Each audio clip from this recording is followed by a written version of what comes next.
And welcome to NASCAR Cup Series racing from New Hampshire. It's the USA Today 301. And yes, those cars are beginning to roll. It has been an abbreviated weekend here as the fans come out. New England loves motorsports. And when the Cup Series comes, they show their pride. Well, it has been, as I mentioned, abbreviated, and that's because of the weather. The weather has been... Weather delay. You see right now, 75 degrees, humidity 84%. 84%. NASCAR has told these drivers and teams, be ready. We have wet weather tires if it is needed. But right now, they're on their slicks. They're rolling around. The pre-race ceremonies are complete. And let's take a look at the starting lineup. It's not pre-race ceremonies. He's the points leader. He'll be on pole. Ryan Blaney. He won last week at Iowa. William Byron in row 2. 3 wins already this year. And Christopher Bell, well, he just won the Xfinity race yesterday. So a lot of success up top. Let's see if we can dial up the driver of the 22 there in row 3. We'll be embedded with them in stage 2. Joey, it's USA booth. You got us? You got the light clear? All right, bud. It's been a crazy weekend. Qualifying canceled. Weather yesterday. Weather today possible. What do you expect for today? Right now, everything looks pretty dry and normal here for Loudon, so we'll see what we got with our Hunt Brothers Pizza Mustang. We got plenty of extra motivation. It's a home race for me, so a lot of family and friends up here. Get the Dale Kids crew here as well, so ready to make it happen today. All right, buddy. Have fun today. Good luck. For that, thank you. So Marty Snyder, he's going to be with the 22 team in stage 2. Paul Wolf, he's crew chief, one of the best in the business. Let's learn a little bit about him. 4 tires, 2 cans, no adjustments. Paul Wolf and Joe they can take a 10th place car and run 5th with it, and they do that often. Paul is probably one of the best at calling a race. As they come off the pit lane, looks like Joey Logano is going to lead them off. Paul's always been the guy that's just going to roll the dice. They would always come out on top of some weird call of like a 2-tire thing, a no tire, and it would work for him. You're better than them on equal tires, so you got this. I feel like he does a really good job of when their car is not great, he'll do something totally off the wall, and then the caution will fall, and boom, there's Joey lined up in the front 2 rows for one of the late restarts. Some pretty high praise here for Paul Wolf, one of the best strategists here in the NASCAR Cup Series. Let's chat with him. So you would kind of think like New Hampshire, 301 laps, short race. Buddy, we are racing. Green flag is out. Boogity, boogity, boogity. Let's go racing, boys, in New Hampshire.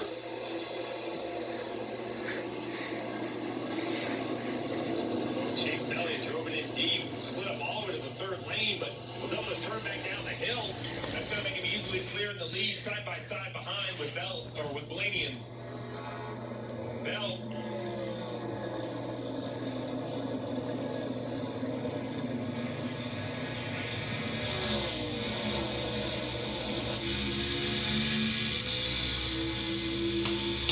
Aggressive move there by Josh Berry, but a little precipitation already on the camera. Uh-oh.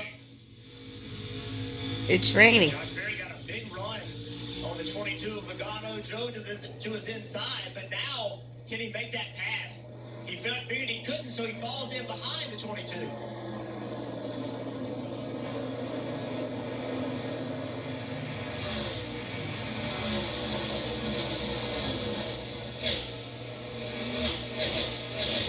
Blaney continuing to hug that white line.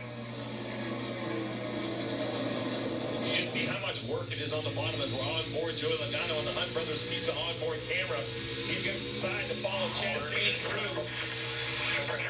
You would think at those short tracks, with this type of corner, the 12 car would be in the premier lane, but he's not. You see cars passing on the outside. There's a little more banking higher up on the groove. That bottom groove has the least amount of banking, so he just wasn't able to get his car to work there. Jeff, you were at a pace car a couple days ago. You said the least amount of banking. It feels flat, 0. I know it says it has 2 degrees. It doesn't feel like it. It feels like there's no banking at all. One car that caught my eye right here is that 24 William Byron backing up hard here, losing a couple trouble spots at the beginning. I thought maybe he was just sort of stuck on the bottom, but as you see here, the 19 Mark Truex all over the back of him there. And they, talking to Rudy Hugo's crew chief, he put a lot of emphasis on this place, saying we have historically not been good here as a company. We're trying 2 or 3 things inside this race car in just a couple laps of practice. We thought we saw some good things, but right now, William Byron going in the wrong direction early here at New Hampshire. Yeah, Parker, that's One thing that these teams are going to struggle with is this racetrack is going to change a great deal.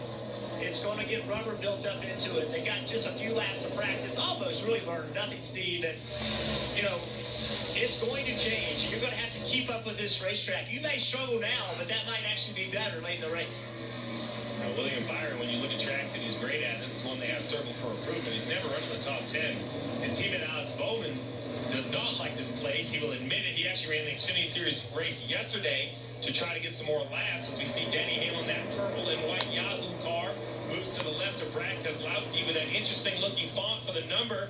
A New England guy myself, I recognize that font. That's some Red Sox Fenway font for the number 6. See the Red Sox logo on the BuiltSubmarines.com car. Remember the RFK, that F is the Fenway Group, the group that owns the Red Sox as well as some other sports teams. You remember Johnny Pesky from the Red Sox? I know the name, but I don't know any stats. Don't put me on a quiz. No, he's one of the famous number 6s there. Mr. Red Sox, they call him. He's part of the Red Sox Hall of Fame. Actually, the right field foul pole is called the pesky pole. Pesky pole, you can loop one around there. It's a good solid 15, 18 feet shorter. You can hit it right down. I was a Wade Boggs fan, so we were Green Monster. We were going Green Monster all the time, bouncing one off left field. See right here, this is what makes this track so difficult. 11 and 6, door to door. Look at Brad.